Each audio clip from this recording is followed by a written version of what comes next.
एक बार की बात है, सुषमा अपने पूरे परिवार के साथ खुशी खुशी मोहन नगर में रहती थी। उसकी 2 बहुएं थी, पल्लवी और शिवानी। एक दिन दोनों बहुएं रसोई में काम कर रही होती है कि तभी उनकी सास सुषमा उन्हें बुलाती है। अरे बहू, जरा इधर तो आना। शिवानी, जरा जाकर देखना सासू माँ क्या कह रही हैं।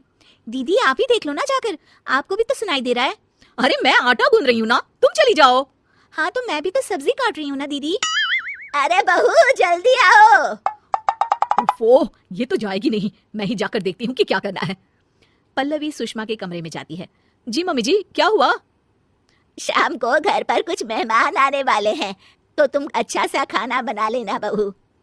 ठीक है मम्मी जी, आप बता दीजिए क्या क्या बनाना है और कितने लोग आ रहे हैं। सुनील की मौसी जी और उनका पूरा परिवार आ रहा है। कुल मिलाकर 3 लोग और हमें मिलाकर हुए 9 लोग। तो अभी से ही तैयारी करना शुरू कर दो। और हाँ, घर की सफाई भी कर देना, हाँ, अच्छे से। जी मम्मी जी, सब काम हो जाएगा, अब चिंता मत कीजिए। पल्लवी शिवानी को घर में मेहमान आने वाले हैं इसके बारे में बताती है। क्या 9 लोगों का खाना बनाना होगा, घर की सफाई करनी है? बाप रे, सासू माँ ने तो हमें घर की नौकरानी ही समझ कर रखा है। ऐसा नहीं बोलते शिवानी, हम इस घर की बहू हैं और घर के काम करना हमारा फर्ज है। दीदी तो है ही सासू माँ की चमची, जब देखो सासू माँ सासू माँ। मैं तो इतना सारा काम नहीं करने वाली। शिवानी कपड़े लेकर गमला साफ कर रही होती है और चक्कर आने का नाटक करने लगती है। मेरा सर चकरा रहा है। तभी वहां पल्लवी और सासू माँ जाते हैं। अरे बहू, क्या हो गया तुम्हें? मम्मी जी, बहुत तेज सर में दर्द हो रहा है। तुम एक काम करो शिवानी, आराम कर लो।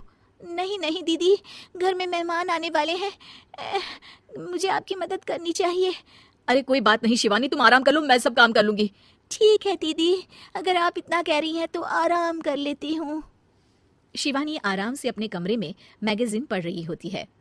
इसे कहते हैं आराम की जिंदगी। इतना सारा काम। चलो, सारा काम खत्म हो गया, शिवानी को दिखाती हूँ। शिवानी अपने कमरे में ईयरफोन में गाने सुनते सुनते सो जाती है और उसके साइड में मैगजीन भी रखी होती है। पल्लवी वहां आ जाती है और वो सब देखती है। ओहो, तो मतलब सब काम चोरी का बहाना था। अभी बताती हूँ इसको, घर का सारा काम मुझे करना पड़ा और ये महारानी यहाँ मैगजीन पढ़ रही है, गाने सुन रही है। पल्लवी रसोई से एक प्लेट और चम्मच लेकर आती है और शिवानी को थाली बजाकर उठाने लगती है। शिवानी अचानक से उठती है। उठ गई महारानी, गाने भी सुन लिए, मैगजीन भी पढ़ ली। तुम तो बहुत बड़ी झूठी निकली शिवानी। तुमने सर दर्द का बहाना बनाया ताकि काम करने से बच सको। हाँ, बनाया बहाना, तो क्या करती, इतने सारे काम करती। मुझे कोई शौक नहीं है चापलूसी का। क्या चापलूसी? तुम्हें लगता है कि मैं सारे काम चापलूसी के लिए कर रही हूँ? नहीं तो क्या। तभी वहाँ सासू माँ आ जाती हैं। अरे बहू, वो लोग बस आने ही वाले हैं, तुम तैयारियां कर लो। जी सासू माँ, तुझे तो मैं बाद में देखती हूँ। सब खाना खाने बैठते हैं और खाना शुरू करते हैं। तभी सुनील की मौसी बोलती है। वाह भाई वाह, खाना तो बहुत ही अच्छा बना है सुषमा जी, एक एक चीज में क्या स्वाद है। ये सुनकर शिवानी मुंह बना लेती है। उसे अपनी जेठानी की इतनी तारीफ राज नहीं आती। आपकी बहुएं तो बहुत ही अच्छा खाना बनाती हैं। हाँ, बनाती तो दोनों ही अच्छा है, पर आज ना ये सारा खाना बड़ी बहू ने बनाया है। छोटी बहू की तबीयत ठीक नहीं थी, सो इसलिए। मानना पड़ेगा सुषमा जी, आपकी बड़ी बहू तो बहुत ही गुणवान है। पल्लवी की तारीफ सुनकर शिवानी को जलन होती है। पल्लवी ये सुनकर खुश हो जाती है और शिवानी की तरफ देखकर उसे चिढ़ाती है। कुछ देर बाद मेहमानों के जाने का वक्त हो जाता है। मौसी जी सबके लिए उपहार लाई होती है। वो सबको शगुन के पैसे देती हैं और अंत में पल्लवी के पास आती है।